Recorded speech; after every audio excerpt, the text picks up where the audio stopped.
In Ephesians chapter 1, verses 8 through 10, this is the story of the ages.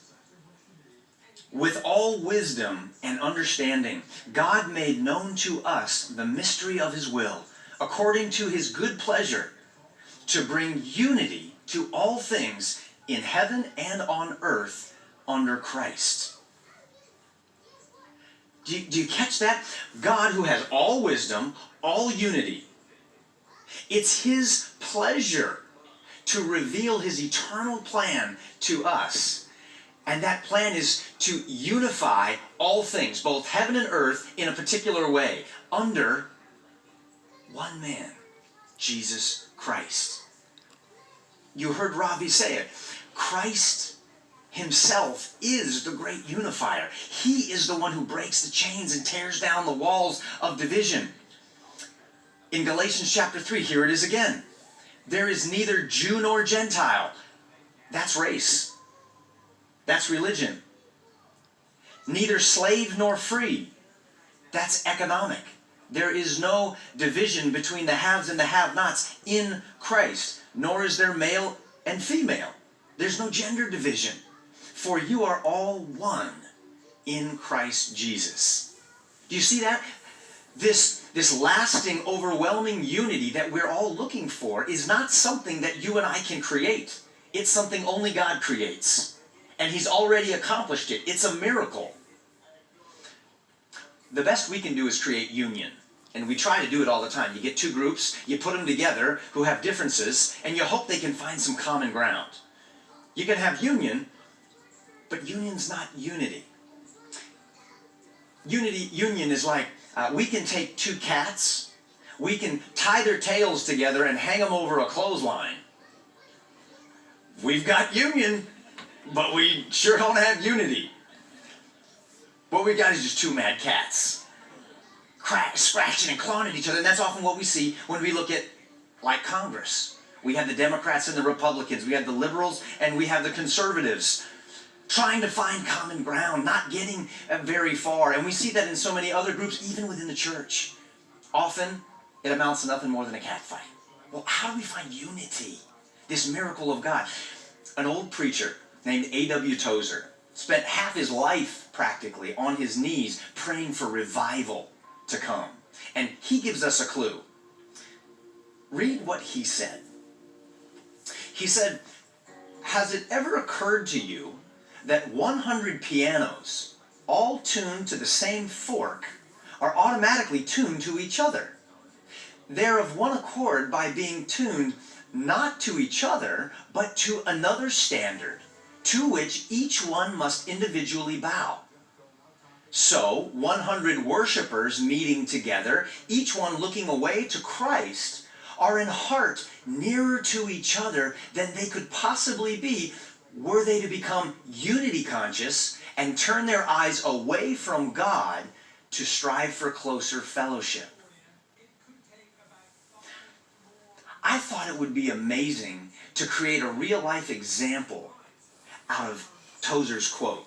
And so I went to Memphis, Tennessee, Bellevue Baptist Church, where Adrian Rogers preached for decades, and asked if I could borrow their orchestra for a half an hour.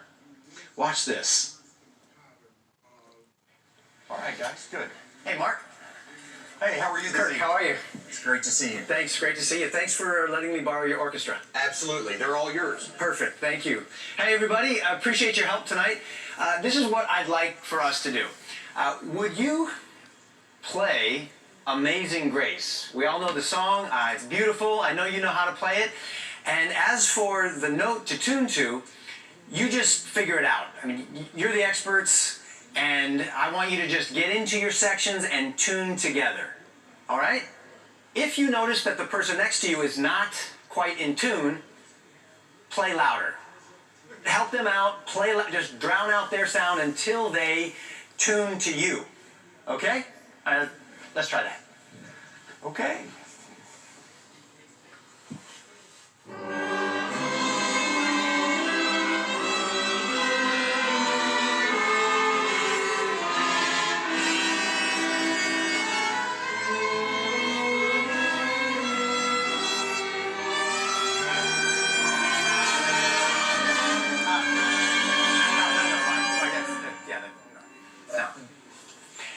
want to try something different.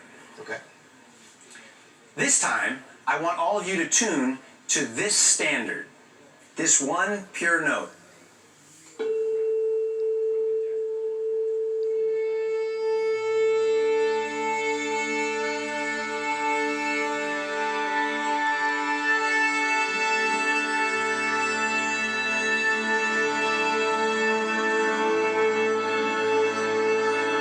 Okay, all right, we in tune? I believe we're ready.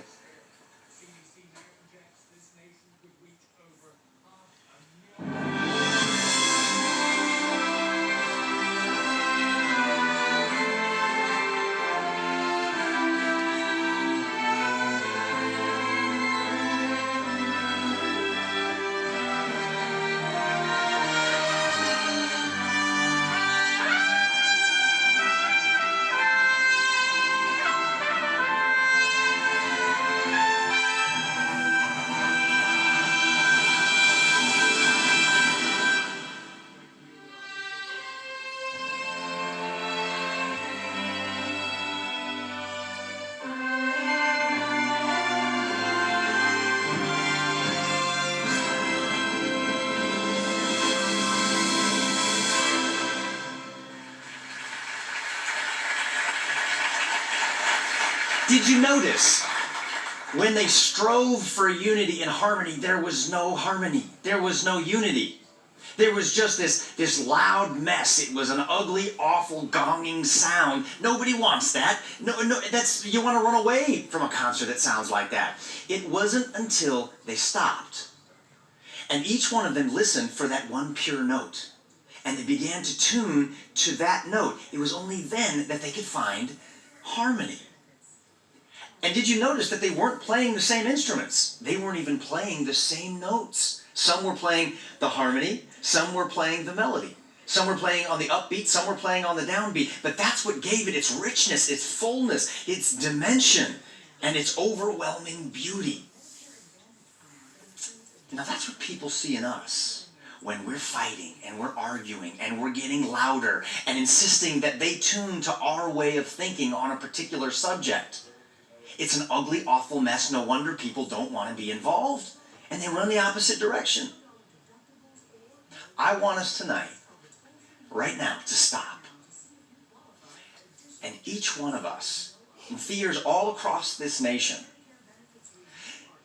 to listen for that one pure note. It's been ringing all night. It's the one note that brings harmony between the races, brings unity between the haves and the have-nots. It bridges the gender divide, the political divide, the religious divide. Ravi sounded the note tonight. Jennifer sounded the note. The Kendricks sounded that note. That note's been ringing from everyone tonight. And that one note is Jesus Christ.